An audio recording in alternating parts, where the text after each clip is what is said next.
All right, so welcome back to part 2 of this YZ250 two-stroke project. So just to do a recap on the last episode, we picked this bike up, being told that it needed next to no work. Looking at it, I knew it needed a lot of work, but didn't quite know that it was going to need as much as it did. So we pulled the engine, split the cases, got a whole bunch of parts ordered for the engine, got a bunch of cosmetic stuff ordered for it, and we're going through each system one by one.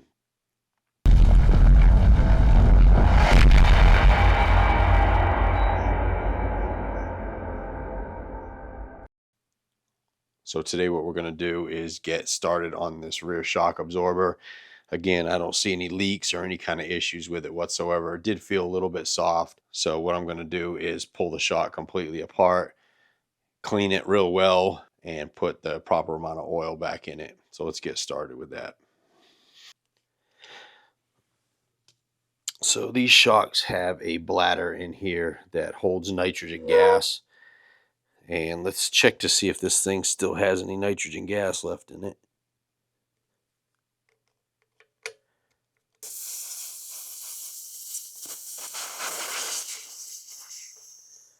It does feel like it was pressurized.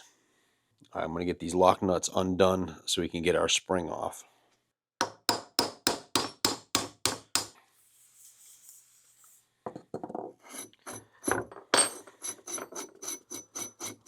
So these locking collars were right about in the middle, and I'm going to put it back there to start with, but once we get this thing all back together, I'm going to have to set the sag for my body weight, and trust me, it's going to sag.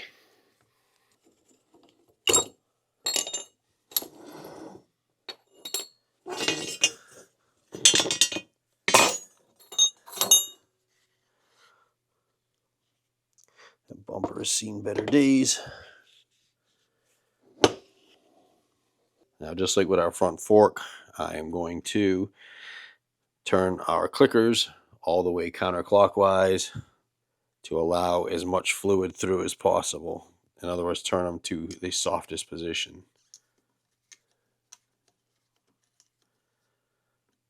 They're on pretty soft already with only 5 clicks out on a rebound.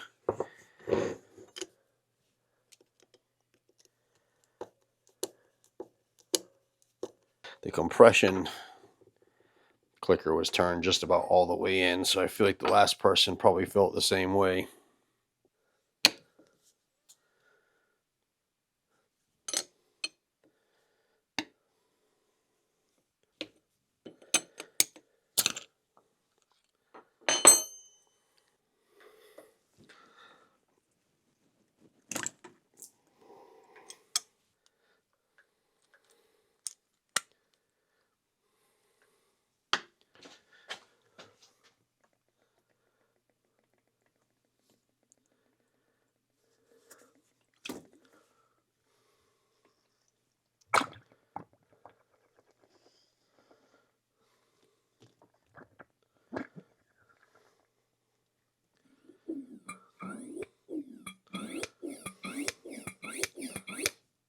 If you want to make sure your cap goes in the same spot, just go ahead and make a scribe line somewhere so that you know where it's got to go.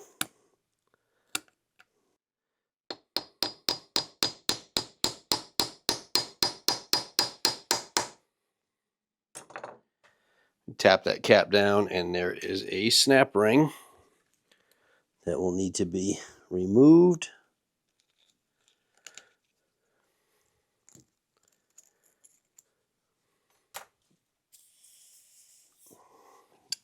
You can grab this with a pair of pliers and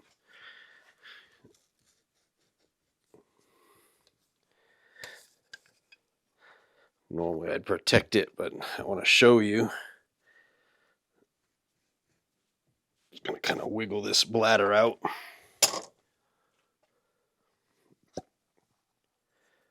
And a lot of times what happens is if you find any fluid inside this bladder, the bladder itself has a pinhole leak, and also it won't hold any nitrogen. Now we're going to go ahead and take this cap off the end and just tap it with a punch.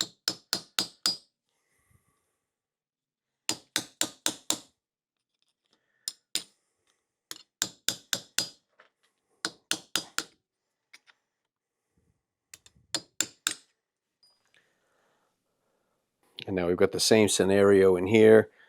I want to tap this piston down, and there's a snap ring in there as well.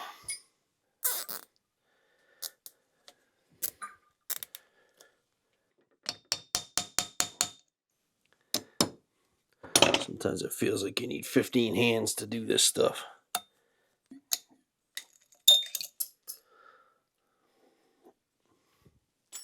So all we need to do now is pull the piston out like the fork.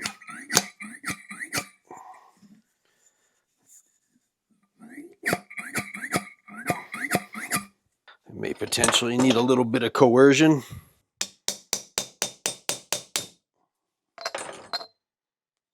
So this here is your valving, and this here is your seal. And our seal looks good. There's no issues with it.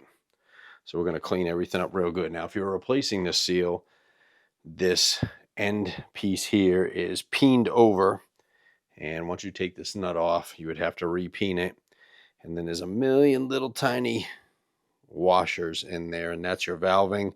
Now, I do have a video about how to rebuild the rear shocks on these things, so we're not going to get involved with all that, but the seals look decent.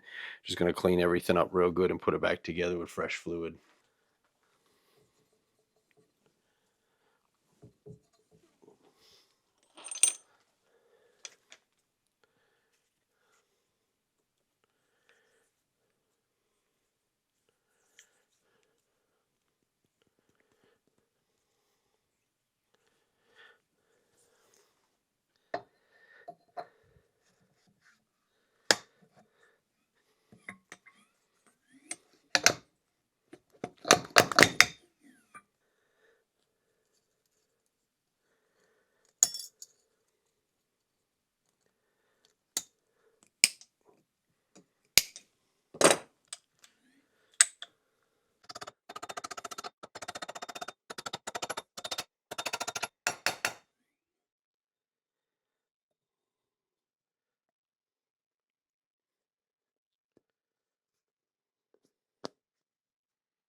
So what I'm going to do is put about 10 psi in this bladder for right now, just so that it doesn't compress when we are forcing the fluid through the valving.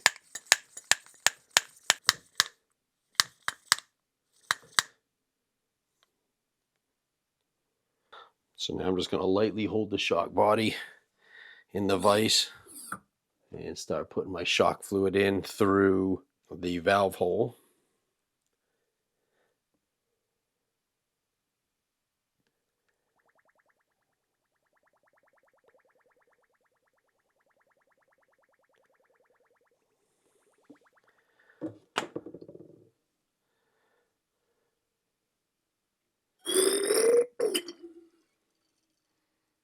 I'm just going to keep adding fluid and lightly cycling this piston to force out any trapped air.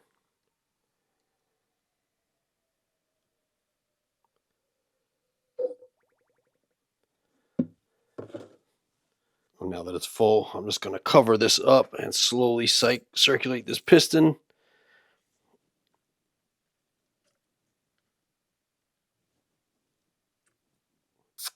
And I'm going to continue to do this until I don't see any more air.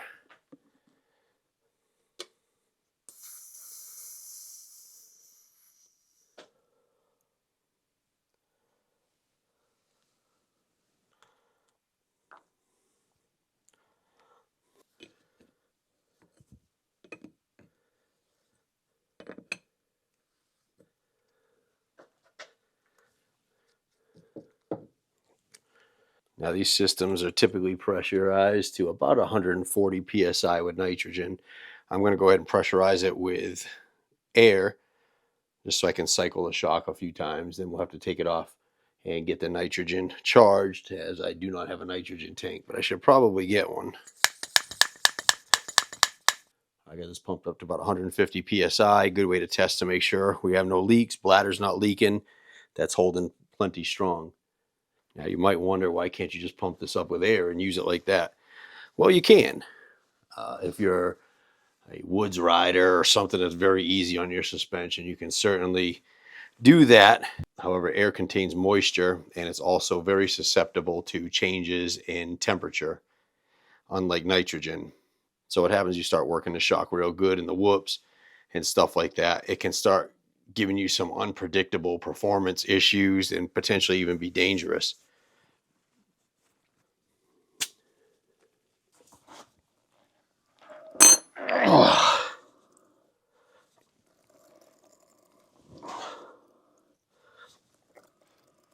Wow. Perfect. Nice and tight, just the way it should be.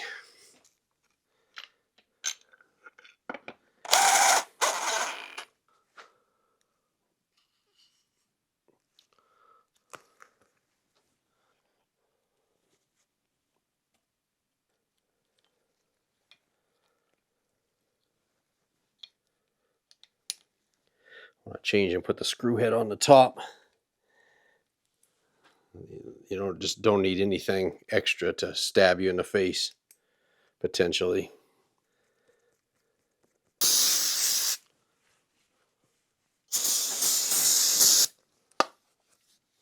The ends of the bars are a little crooked. I'm going to go ahead and square that up.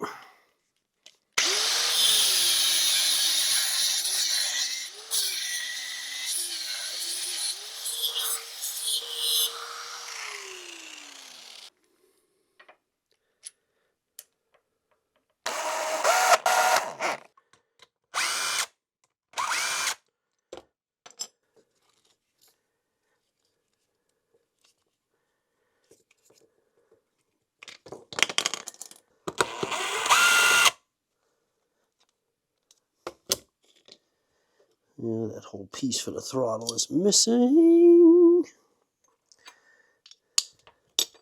And who takes it out? Who takes it out?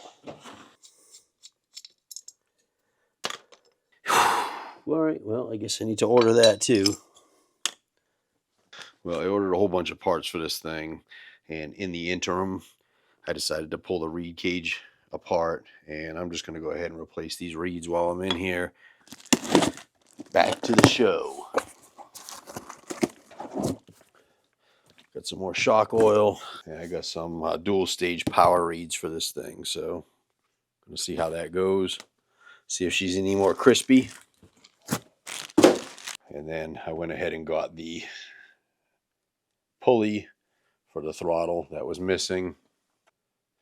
So this pulley goes inside of here, and there's supposed to be a metal sleeve in here, but since I have a lathe and I don't want to spend the $5, I'm just going to go ahead and make this sleeve up real quick.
All right, so after a little bit of thought, I decided to go ahead and replace the reeds on this thing. They're not really super damaged. You want to look at these leaves and see if they're cracked, or if they're bent like wide open, sort of like that. That's definitely going to want to replace. That's going to give you all kinds of issues like hard starting and poor performance at low speed and stuff like that. But you want to make sure that these reeds seal against this cage properly.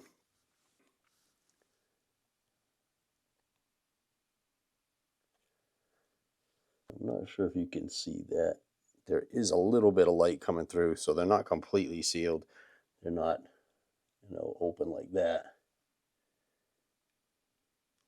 I just don't want to take any chances with this. So, got myself some Boysen Power reeds. I've used Boysen reeds before. I've not used these 2-stage reeds. They're supposed to be a little bit better all the way around. So, let's go ahead and get these installed.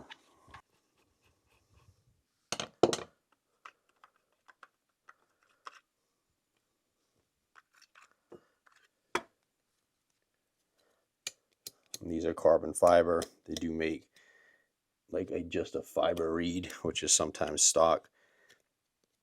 And one thing you want to keep in mind with these reeds is, I don't think it's going to matter so much on the dual stage reed because they only go in one way, but these reeds here will have a notch in the corner and it will match up with a notch on your stopper plate. So you really want to kind of follow that. So I'm going to go ahead and give up my man card here just a little bit. I'm going to read the instructions. The reason being is with reeds, when you put them in, sometimes there will be a difference between the top and the bottom reed. Sometimes their bottom reed's a little stiffer, and I just want to make sure I get them in the right place.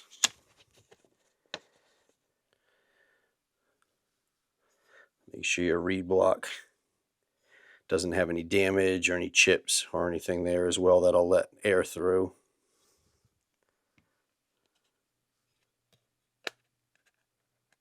And we put these screws on. We're going to put a little bit of blue Loctite on them.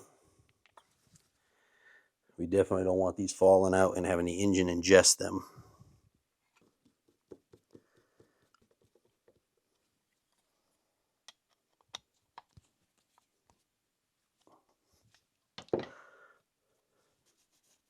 So be sure to use a screwdriver that fits your screws very well because they're really easy to strip. But looking at these reeds now, they are super tight to the block. I'll just do the other pedal and then we'll be done with this project. All right, so let's talk bearings for a few minutes here. I'm going to replace these crankshaft main bearings, and those sit in the case right here, and they're going to support your crankshaft. Now, if you order these through Yamaha or any of the parts sites, OEM bearings for this are like $55 a piece. And a little trick that you can do with these things is you want to go ahead and measure them. So you like 28 by 68 by 18, 28, 68, 18. So now I can go ahead and pick up a 28, 68, 18 bearing separate, not labeled Yamaha. I want to say I paid $18 a piece for them. Now there's a caveat to this. Just don't order any Chinese cheap bearing out there. You want to look for quality manufacturer names like Koyo, SKF, Timken, FAG, something like that. And then a lot of times when you're looking, you're going to see a number like C3, C4, C2, C1. And what is that? Okay, so that is going to be the internal clearance inside of the bearing here. It's not something you'll ever feel. If you got a C1 bearing up to a C5 bearing, it's not going to feel any different for the most part.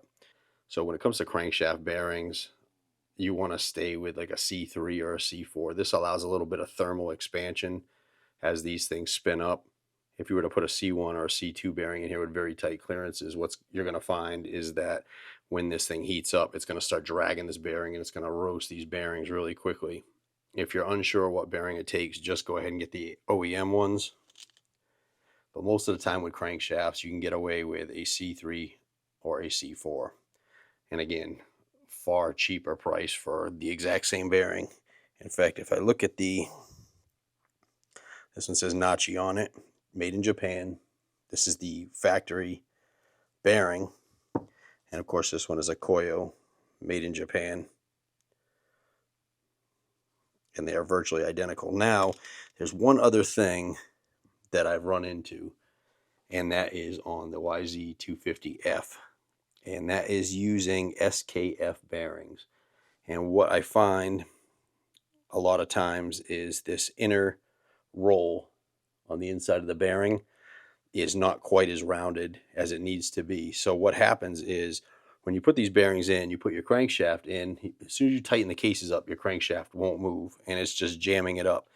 And this can be drive you nuts trying to figure out what's wrong with it. But that's what it is this rounded inner corner is not correct on the SKF bearings for the YZ250F. In that case, you're probably going to want to go with OEMs.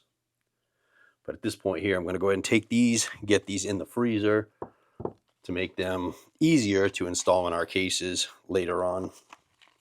Let me put it in the freezer because anything you get colder shrinks, anything you get hotter expands. All right, now comes the fun time where we can start putting this bottom end back together. First thing I want to do is get a little bit of heat on these cases, just lightly to warm them up. Then we'll go grab our bearings out of the freezer and knock them in.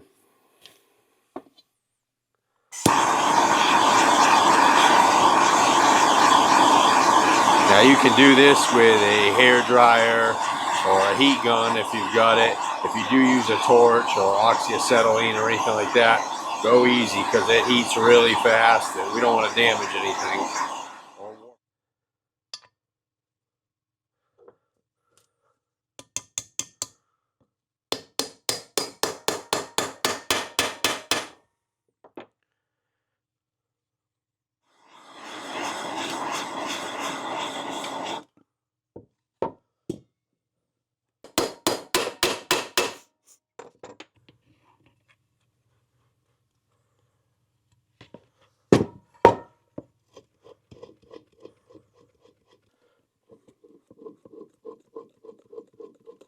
So before we go any further, I'm going to go ahead and put in new needle bearings for our clutch actuator lever. And this falls into the same category. Just measure up your bearings, and these things were fairly inexpensive. I think I want to say I paid like $10 for 2 of them.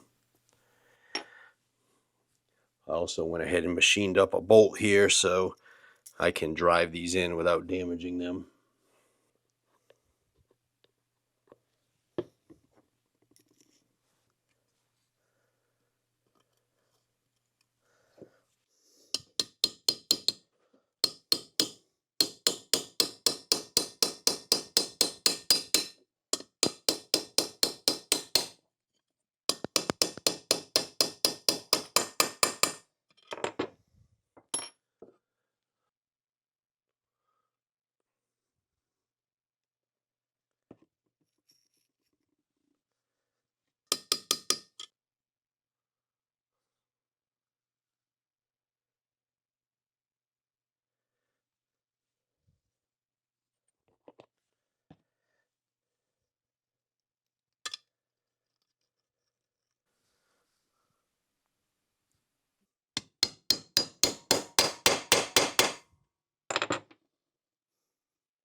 So these are the crankshaft seals. If you're going to pull this apart and replace any seals, these are the ones that are absolutely going to be necessary to replace. These seal off air and oil from the bottom of the piston and the crankcase. And what can happen if these seals are bad, this particular side here is air. It could suck air and give you a lean mixture, blow your bike up. The other side is going to be here, and this is full of the transmission oil, and it could suck oil in and cause you to have a lot of excess smoking and not running properly, and you'll be adjusting the carburetor and going leaner and leaner on your oil mixture, and eventually you blow up the engine. So these seals are super critical. I have a whole video on this particular issue with a 2000 Honda CR125.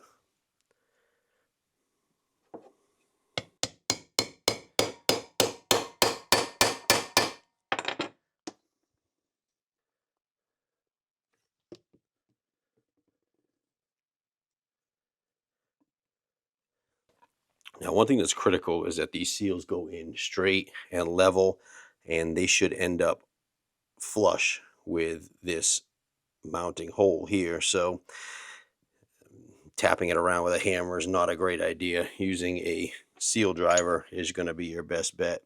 And you can see the seal driver stops. It won't go past the case. So this way we're not driving the seal down and crooked on an angle.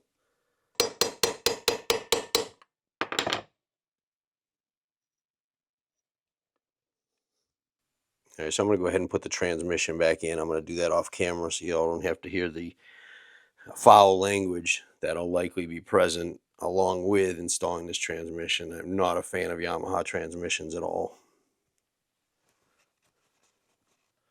Transmission's in, set to neutral.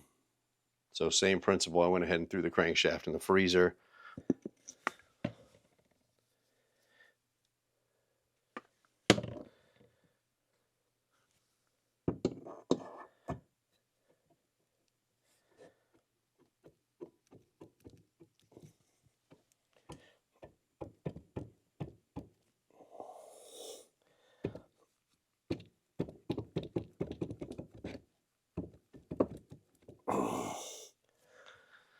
She's going, but she's fighting. We're going to have to pull it through.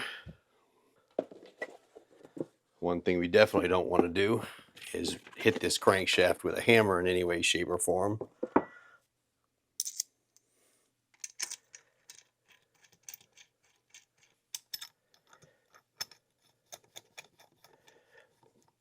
Pick yourself up one of these tools. Crankcase splitter and crankshaft puller tool.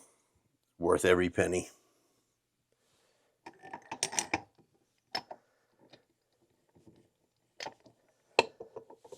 So this is too big to fit inside of here. So I'm going to have to put some metal spacers in here about that size. Sometimes sockets work pretty good.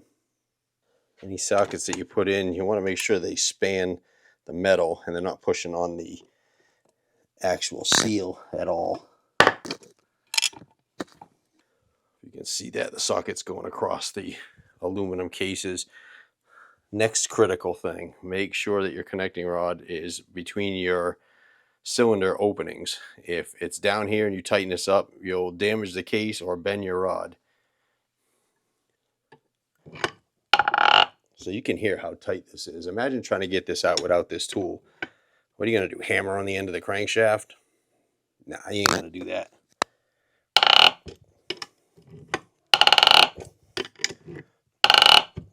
And this is what I was talking about with the bearings. So when you start pressing this in, if your bearing clearance is already tight, you're going to tighten it up even more.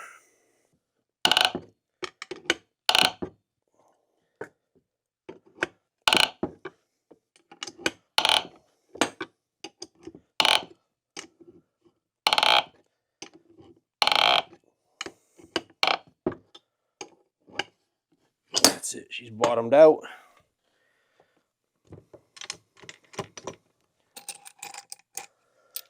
We're not going to put this tool away yet because we're most assuredly going to need it on the other side. Spins nice and free, no binding.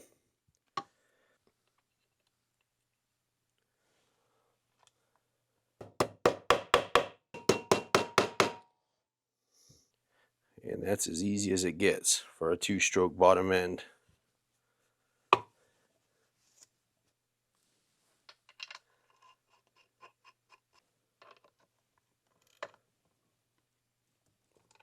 So the engine cases on these YZs do not use a gasket between the cases, and they're going to just use a sealer or gasket maker. I like Permatex, either ultra black or ultra gray. And just put it all around. When you tighten these together, it'll kind of squish in and create a gasket. However, I don't like putting a lot on with like my finger, because a lot of it, as you see a lot of times when you take these engines apart, that this stuff is squished in everywhere. I like to use a hard rubber roller so that we get an even coat.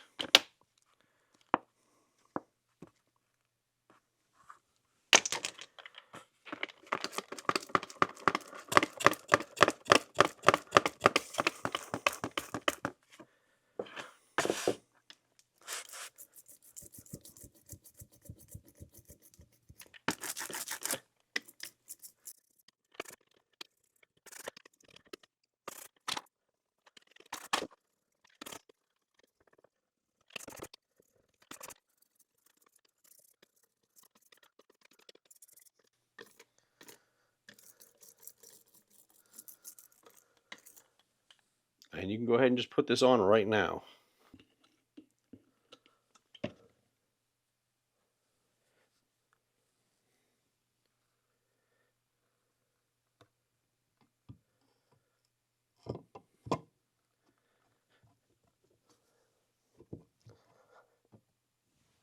And same thing as the other side. We're going to have to pull this crankshaft through the bearing.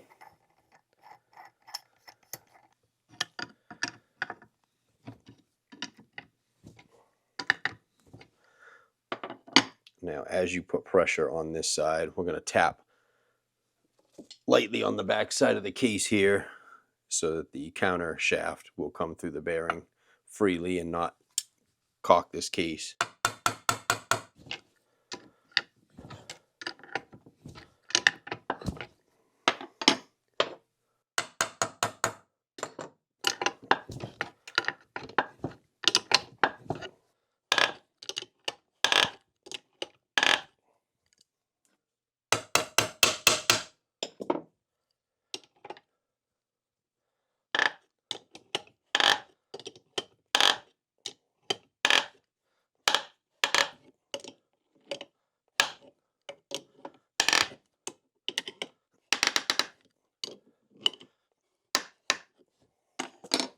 Now we got our cases tightened down. We'll go ahead and drop in all the crankcase bolts and get those torqued up.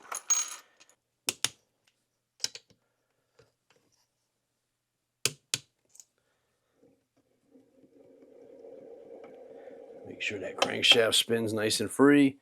Make sure your transmission spins nice and free.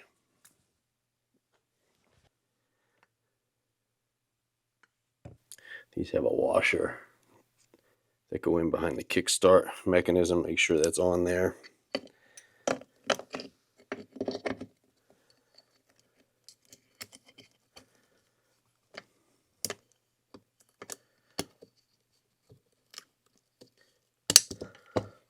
Some have them, some don't have them.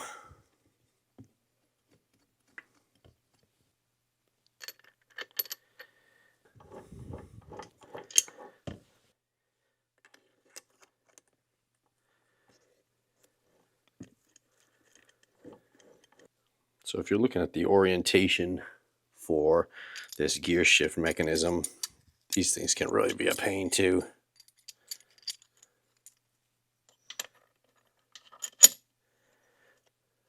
But that's the way it's going to go in. So once you have your orientation, hold that on there. And then we're going to get these springs and these little push pins. And then these actuator pawls. The round part will go in towards the turny thingy. So this is tricky. You just got to kind of get all these lined up. Get them pushed in.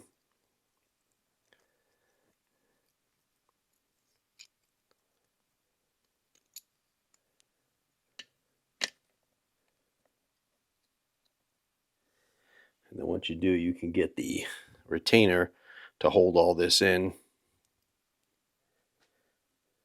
And then we drop this in here.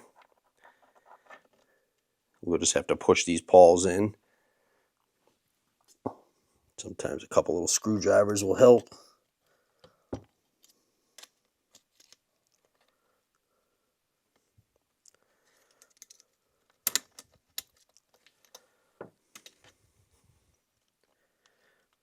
and that's it.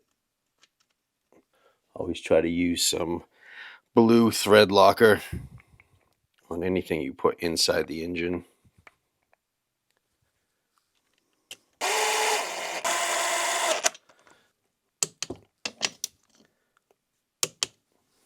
Had a heck of a time getting the shift shaft out of the engine, and the reason being is, and I don't know if you can see that end is just bent over.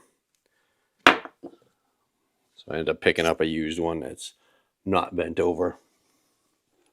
There is a little collar that needs to go on here, don't forget that.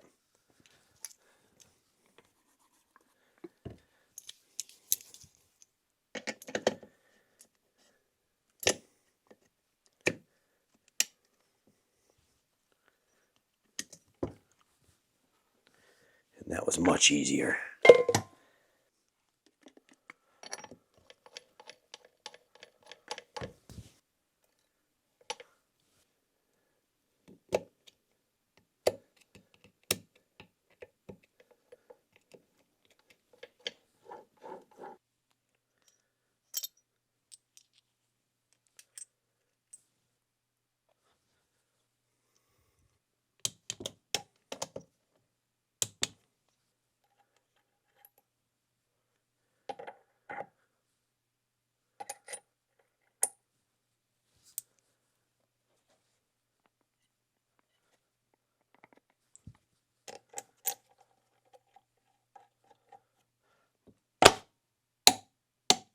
$40 foot-pounds.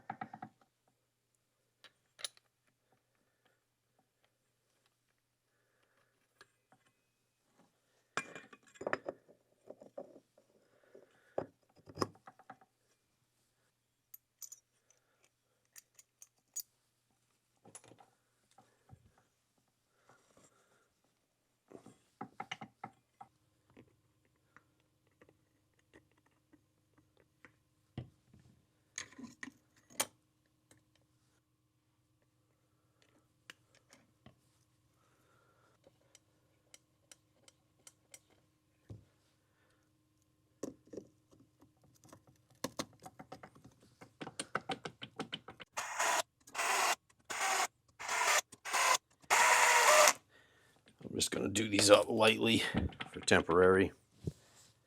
Let's get our seals replaced in our outer clutch cover and our water pump rebuilt.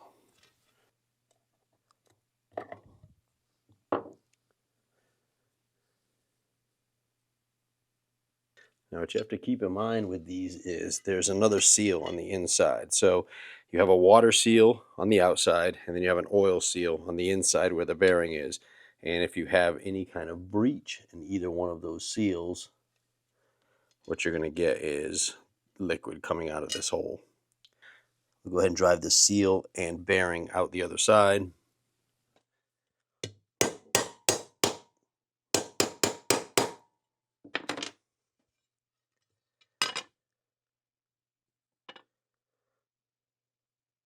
I'm going to start by replacing the seals. A lot of times what you want to keep in mind with these things is you want the spring toward the liquid you're trying to stop.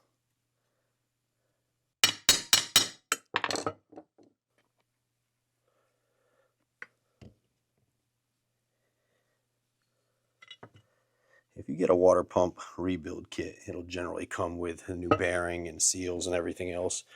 My seal kit obviously came with it, and the bearing is good.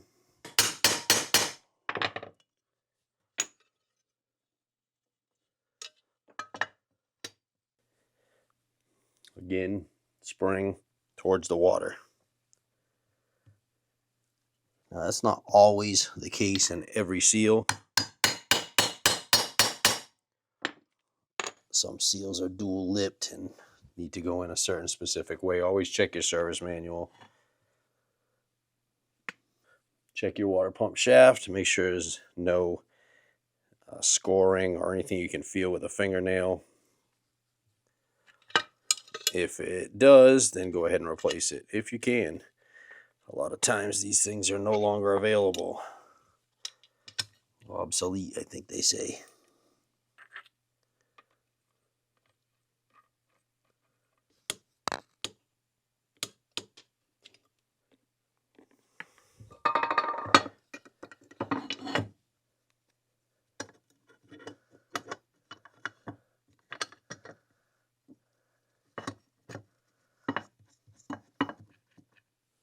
So these dowel pins are absolutely destroyed between the engine cases and the outer clutch cover. So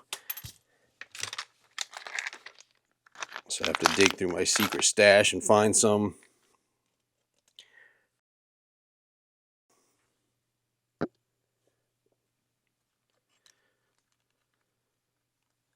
If you're super concerned that these gaskets may leak, you can use that same roller trick on this gasket. Just coat both sides with the roller and it'll help stick everything down and fill in any little imperfections.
Everything's working free.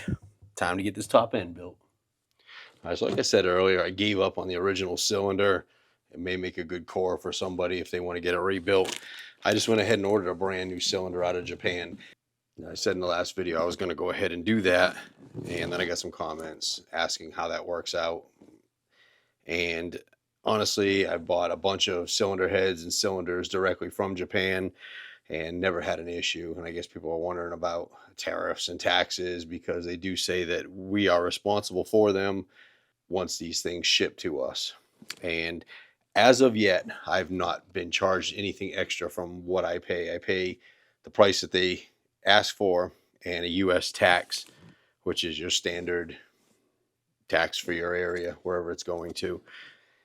I've never been charged any duties or import fees or tariffs or anything at that point, at this point. And they are genuine OEM parts.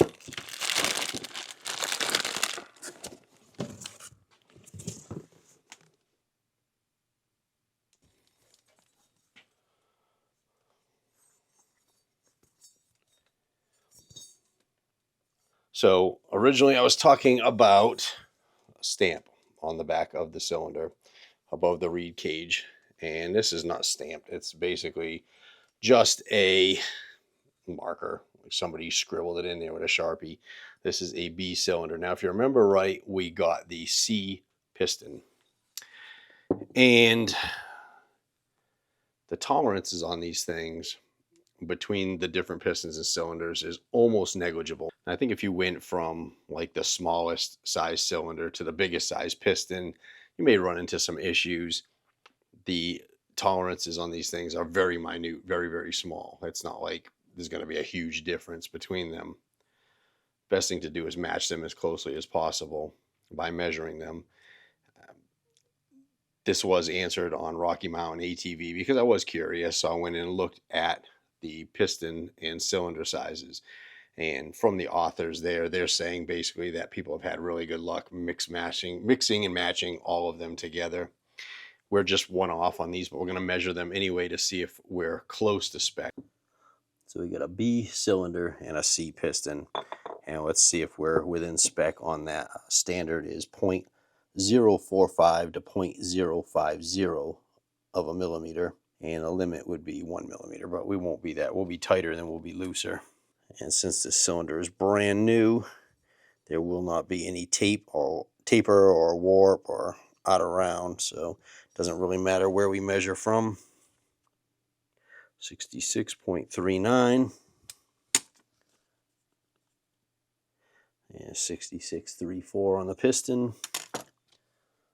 66.39 minus 66.34 puts us at 0.05, which falls right within where we need to be on the spec for this thing.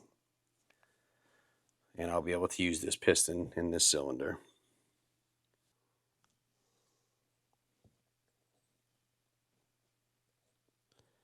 All right, so this is what the power valve drive shaft looks like outside of the head, and it's actually quite simple.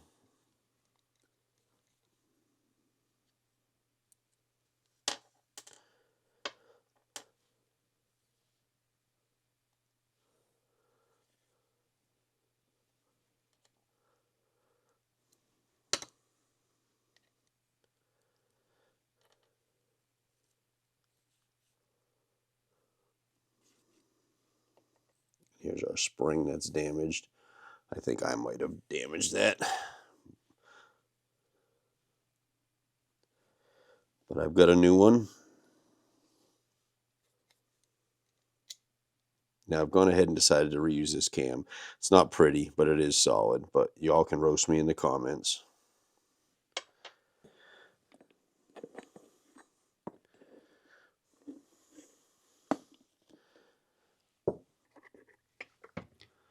All right, we're going to set our large power valve in with the smiley face facing up.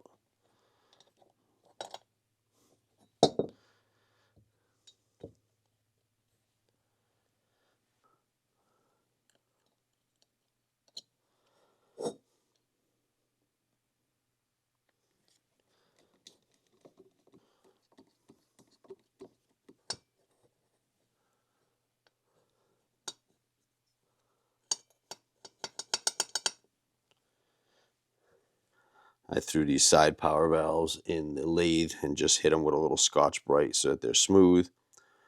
And these will have to set in the side of the cylinder here with these notches, which have a pin through them, sort of facing in the direction of the hole in here, because this crab linkage has to go in and grab this pin to be able to slide this valve in and out.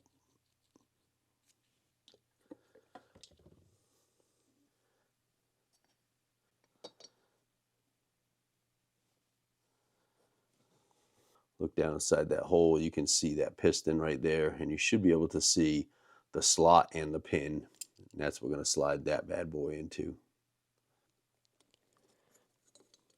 Obviously, we want to be sure that they are hooking the pin and not on either side of it. Make sure you're able to move these arms freely. You should be able to hear the piston moving in and out.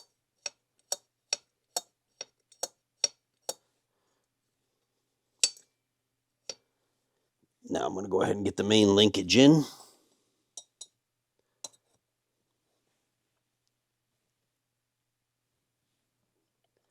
And make sure that that goes into that groove. Spring. Washer.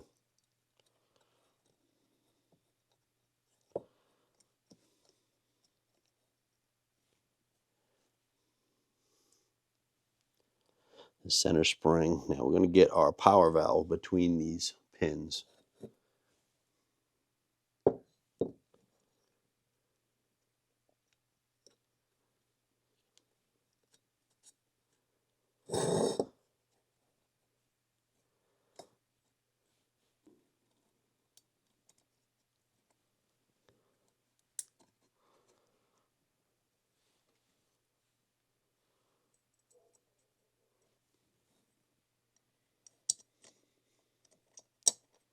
Use a hook here, or you can use some needle nose or something just to manipulate this into position.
Just got to be a tool to do these things.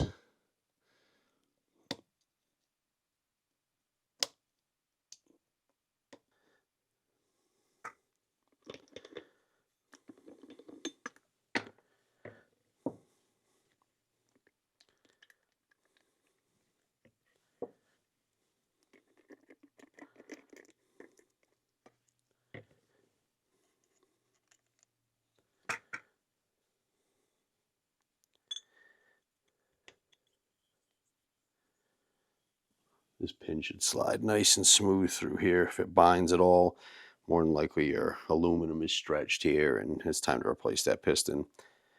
Arrow, face the exhaust or front of the engine.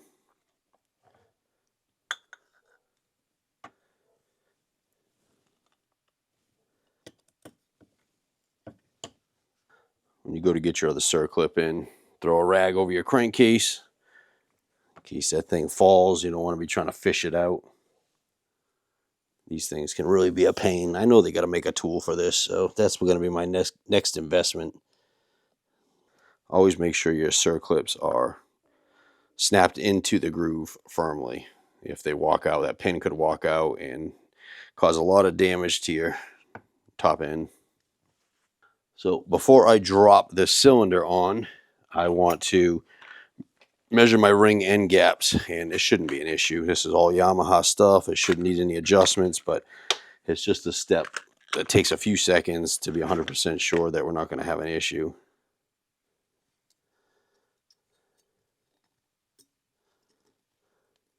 Make sure your ring is squared up in the cylinder, and I can already tell that's fine. If these gaps are very, very close or almost touching, and your manual should have a spec on them, you'll have to take and file the ring end gaps, because what will happen is as these rings heat up, they will expand. When they expand, the gaps will push tighter together. Potentially, they could touch ends and lock this piston up or damage your cylinder or your rings or your piston. Same thing here. Looks good. Now on your rings, there'll usually be a mark telling you what is the top side of the ring. This one happens to say IT. So unlike 4-stroke pistons, 2-stroke pistons have locator pins for the rings. And the reason being is because you've got all those ports inside of your cylinder, and you don't want a ring end to catch those.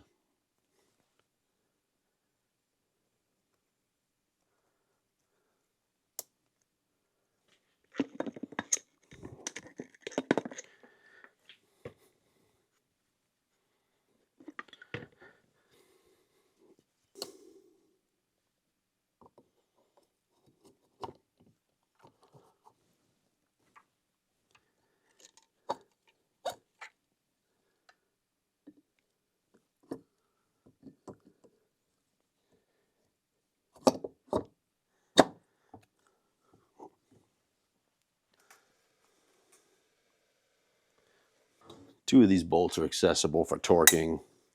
The other one, you can't really get a socket on it. They do have a tool for it. I don't have it, so just give these a pretty good little ooga dooga.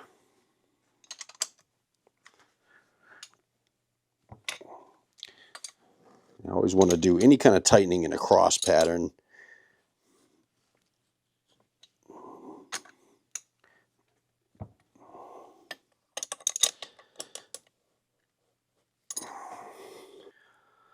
Now that we got that torque down, comes the part that is unequivocally my favorite part of this whole build, of these builds, and that's rolling these engines over.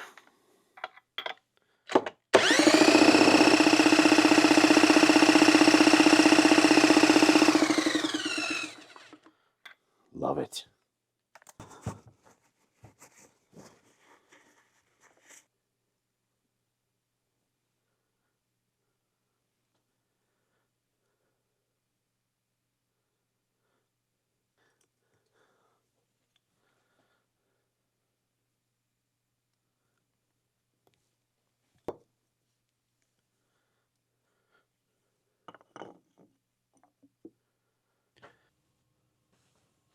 The torque on these is 18 foot-pounds for this particular model, same as the cylinder nuts, and we do it in a cross pattern.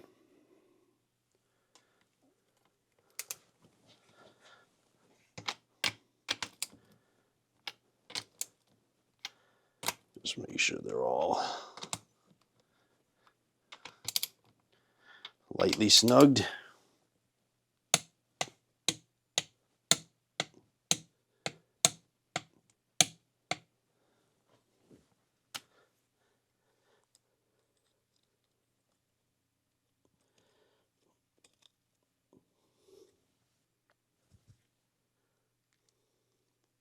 Before you torque this bolt, stick a screwdriver or something in there to keep this from rotating.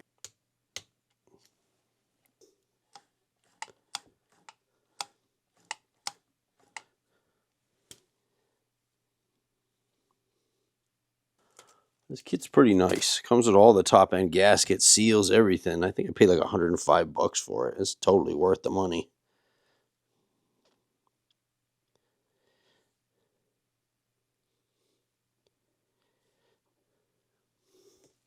If your gasket won't stay in place, the old dielectric trick. Let's put a little bit on the gasket.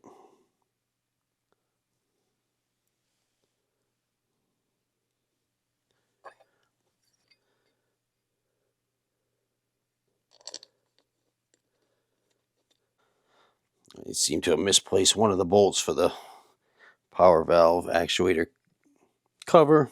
I'm sure it'll turn up once I clean this place up a little.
Of course, don't forget your Woodruff key so we can line up our flywheel properly.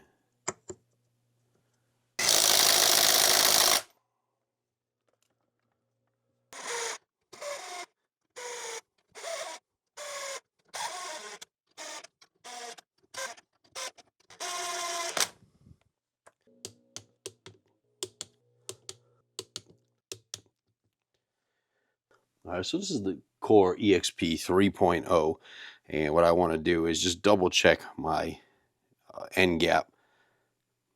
If this is not adjusted properly, the clutch could drag or behave unpredictably.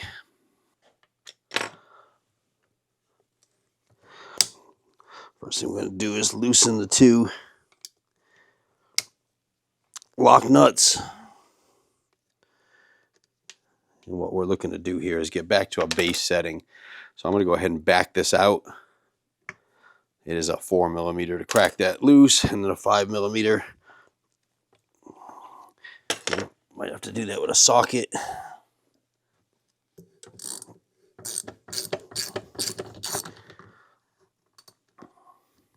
So just so you can see what this center hub looks like.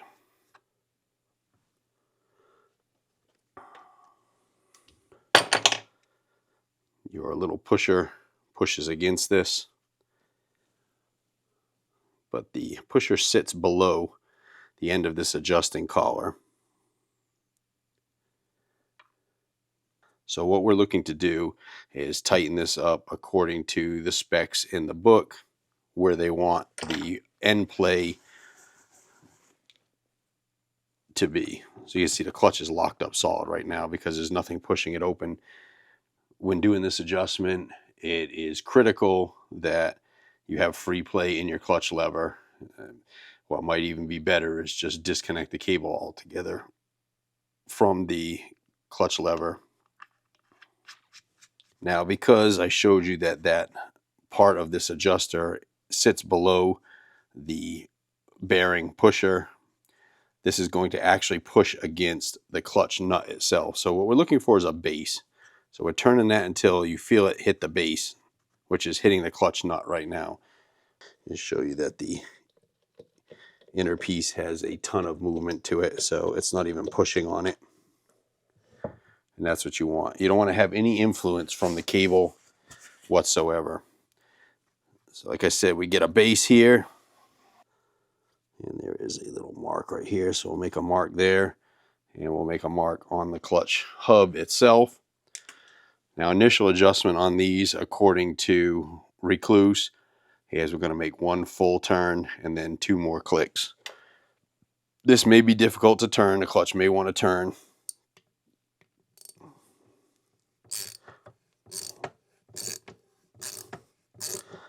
There's 1 full turn and 2 more clicks. As you can see, the clutch is loose. The reason for this here is when you're sitting there idling in gear, the clutch can spin separately from the engine. You can see I'm turning the inner clutch basket, or the inner clutch hub, which is driving the transmission, and that's not turning the clutch basket in any way, shape, or form. So that's how your clutch slips. When you rev this up, it throws out all those bearings, expands that patented clutch disc that they've got, and causes all this stuff to lock up. Now, using your clutch, pulling your clutch lever,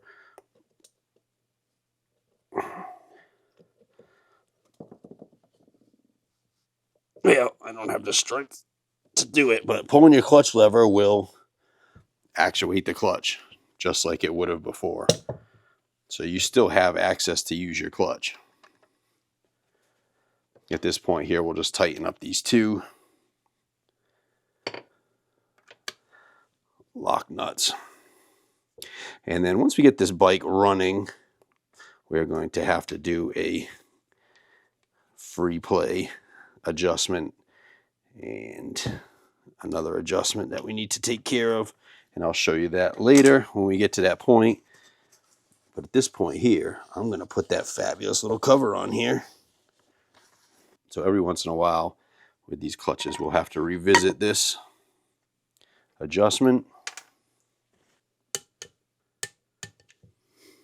And now with that, we're ready to drop this motor back in the frame.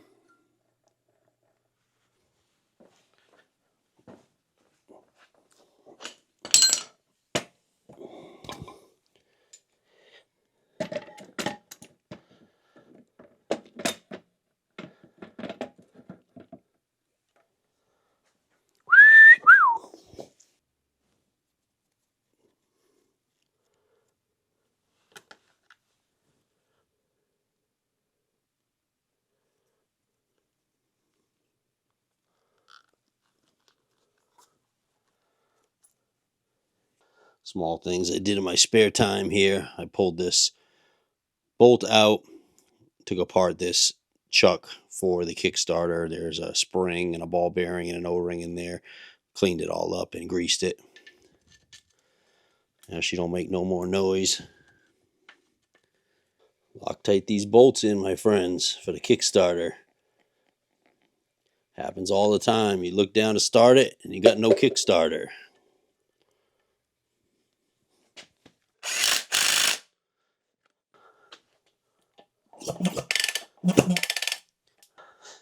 So before we go too crazy, let's go ahead and throw a spark plug on this thing and see if we've actually fixed our spark problem.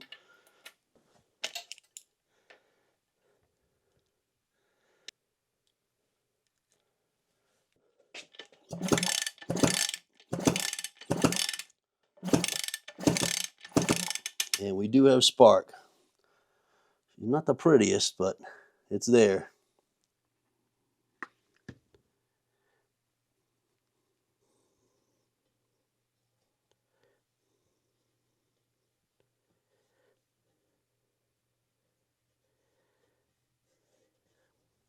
So I'm not sure if this pipe is bent. I want to go ahead and fit it before I go any further to see if I need to do any tweaking.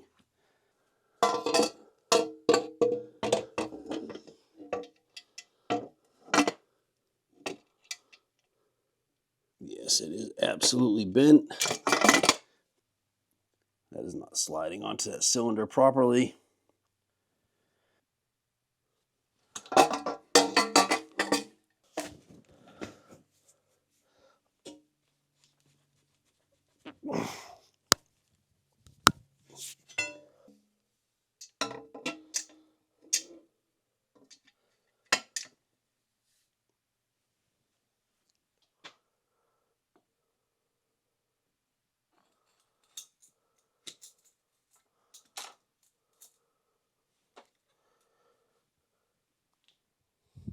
Trying to bend this tab around since it was so destroyed. I cracked the weld, so I'll have to re-weld that, but I think I got it where it'll fit for now, temporarily, till I can replace it with something else.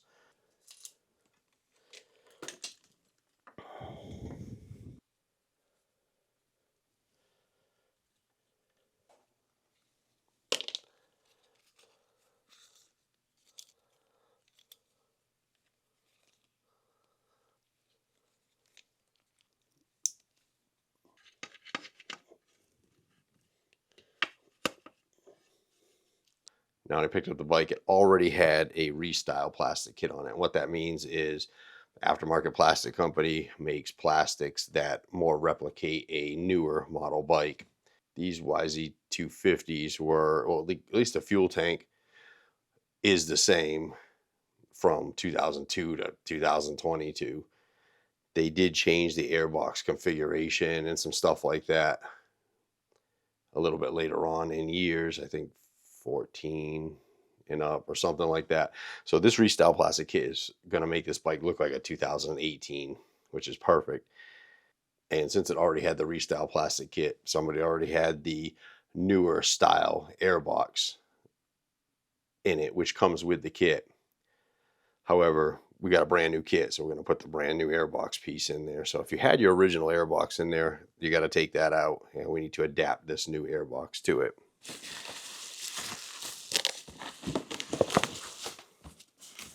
So this is what we need to build next. And it looks like it comes with rivets to rivet this thing together. These are all the parts that come with building the new airbox. Like I said, this thing already had one in there, so here's a built one, and I can just use this here as a template. If you don't have this, obviously you have to disassemble your OEM airbox and just follow the instructions as far as putting this thing together.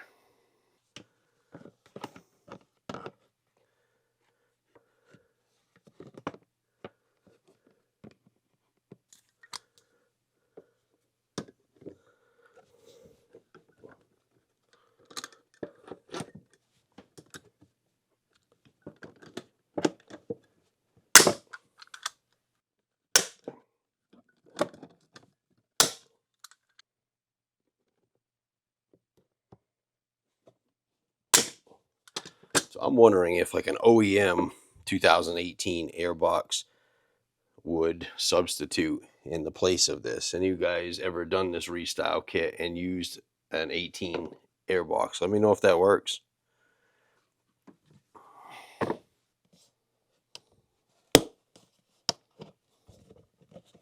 I feel like I kind of did that backwards. I probably should have got this piece in first, but it's pretty lightweight plastic and easy to maneuver.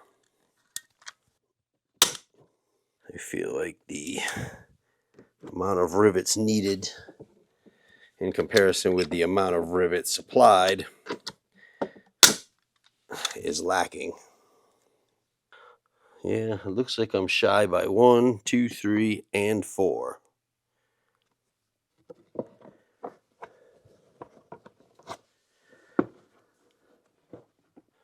So it looks like it snaps in pretty securely on that inner ring. Line that up on the top.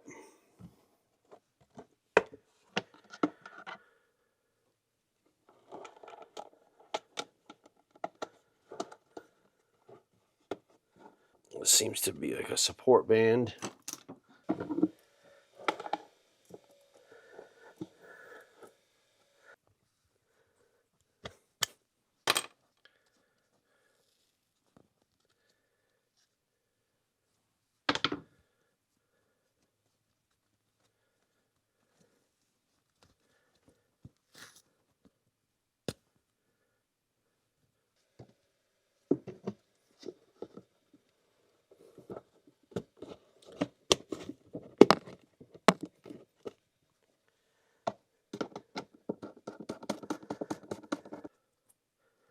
Well, at least I'll know for the future. I should have looked at the packaging. I've got 100 of these YZ250F filters in the cabinet over there, and this one's the same. Would have saved me a little bit of money. But at least I know I got plenty to change them out.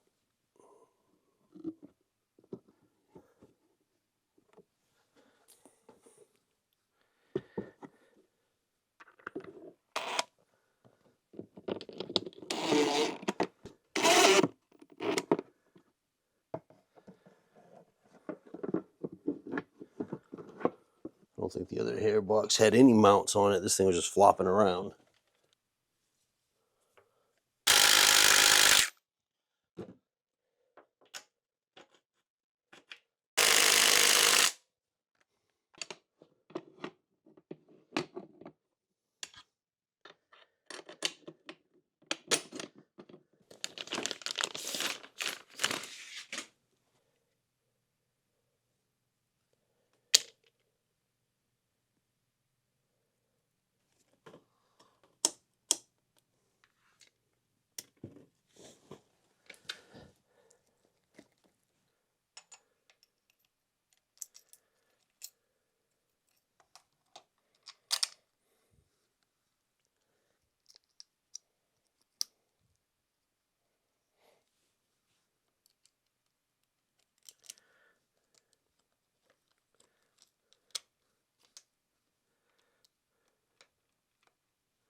.4 in this. Don't ever use .3 brake fluid. The boiling point is way too low for a racing application like this. So when bleeding front brakes on these things, I always recommend using a vacuum bleeder. It'll save you so many headaches.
All right, so I think I'm at a point here where I can go ahead and put a little bit of fuel down in the cylinder, throw the plug in it, and give it a few kicks and see if she fires over before we go any further.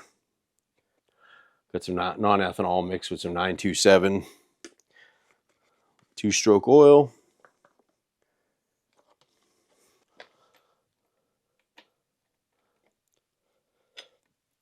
All right, so we've just completed what the seller said it needed. Put a spark plug in it. Let's see if they were right.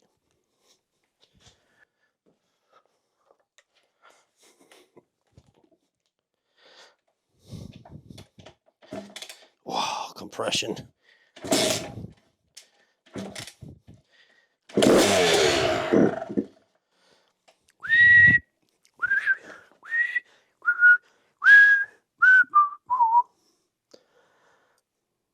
That's my happy whistle.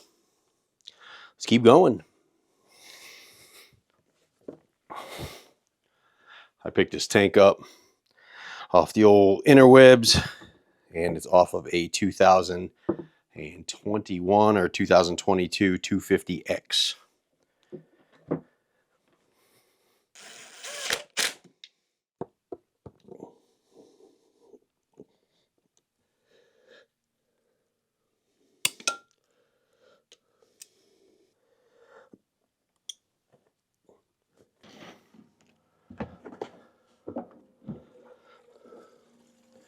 Non-ethanol, 32-to-1, Caster 927. Nice.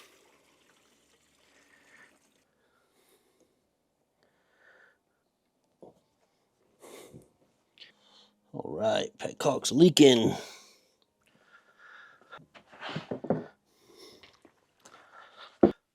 All right, let's try this again. I had purchased a petcock rebuild kit, and I just didn't do it. But it wasn't leaking from the petcock itself. It was leaking between the tank and the petcock. So either way, gasket was no good. You know, they say them faux fitties have a lot of compression, but this 250 is kind of sick. I think it probably should have boots on.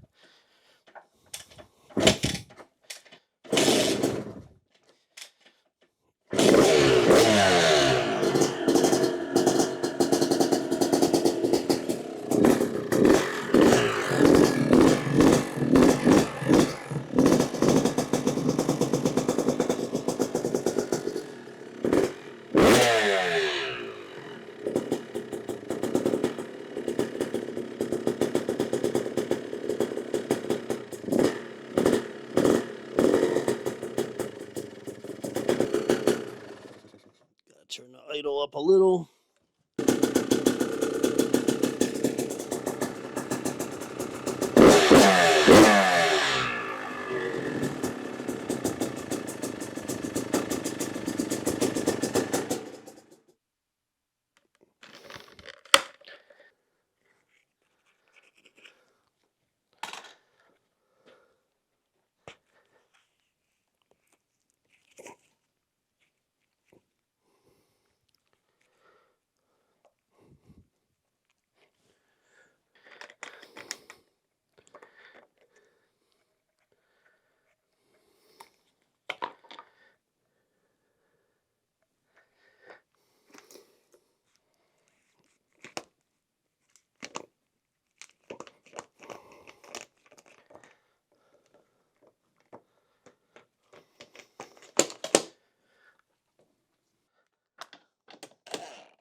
Wow, that's tough to get to.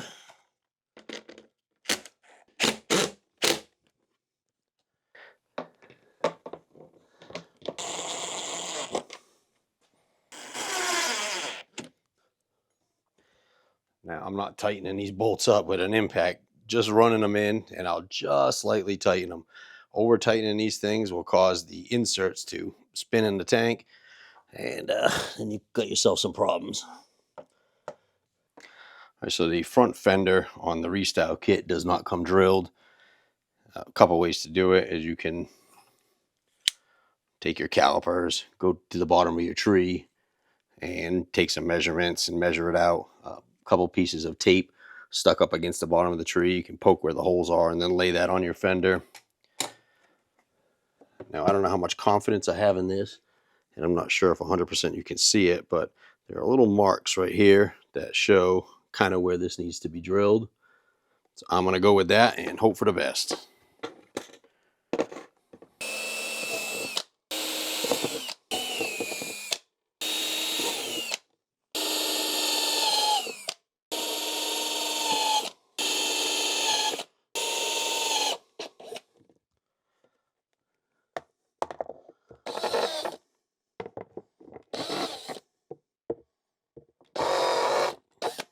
I drilled them a little bit bigger than what they need, so I have a little bit of play.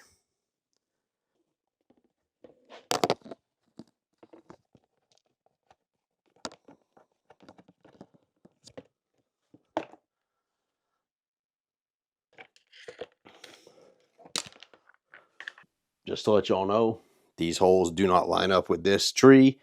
I'm going to have to wallow them out like they did on the original one to give myself a little adjustment.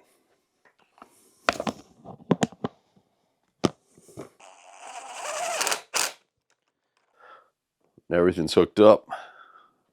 This is what I was talking about, making sure we had free play, which is pretty typical with any clutch setup.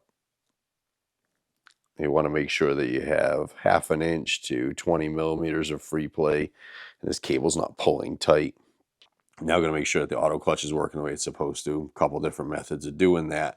You could do the finger method, or you can do the rubber band method. What we're looking for here is the clutch lever gain.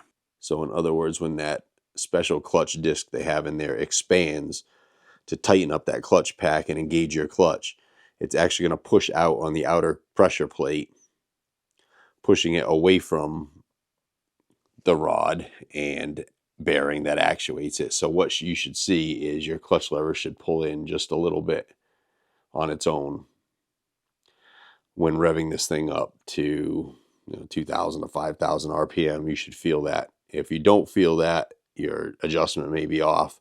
This is something you want to check every time before you ride with an auto clutch, just to make sure that it's working properly. So the hand method would be just take up the slack and hold it there. And when you rev the bike up, you should feel this lever pull in a little bit. The rubber band is just another way to do it, is just by putting a rubber band around this and then watching it pull, and then it should return to where it belongs.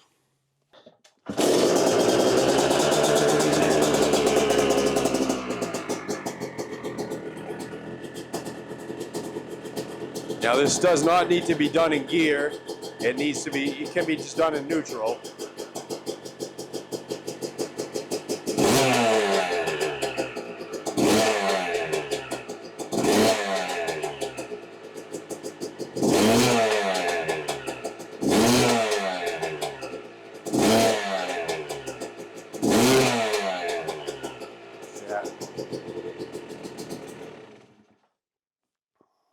So that's perfect, working as it should. Get the fan on and get the door open here and just air this out a little bit. So give you a little demonstration on how this clutch works. So right now the engine isn't neutral.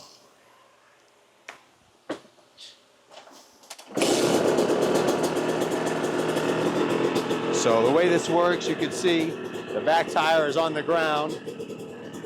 Pulling the clutch, put it in gear. I can go ahead and let the clutch out. Until I give it gas, it automatically disengages the clutch for you.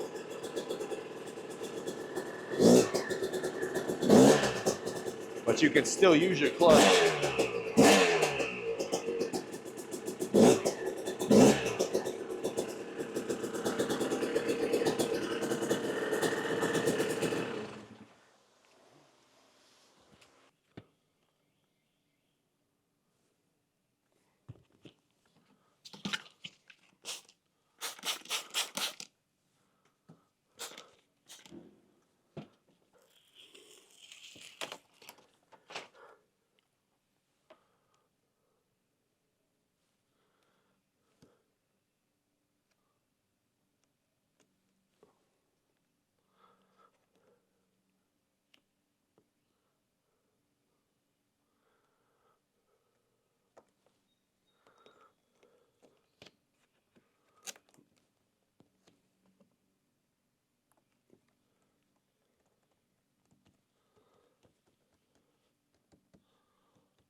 as always, I appreciate all y'all sticking with me on this one. I know it was a long series. Thanks again for all your support that you give my channel. Likes, subscribes, shares, comments, buying the merch, buying the service manuals. It really helps the channel a lot. The bike looks and sounds absolutely awesome. Very happy how it came out. I'll get some footage next time we get out and do a little bit of riding and throw a video up on that for those who are interested. Thanks again. Appreciate you watching, and we'll see you on the next one.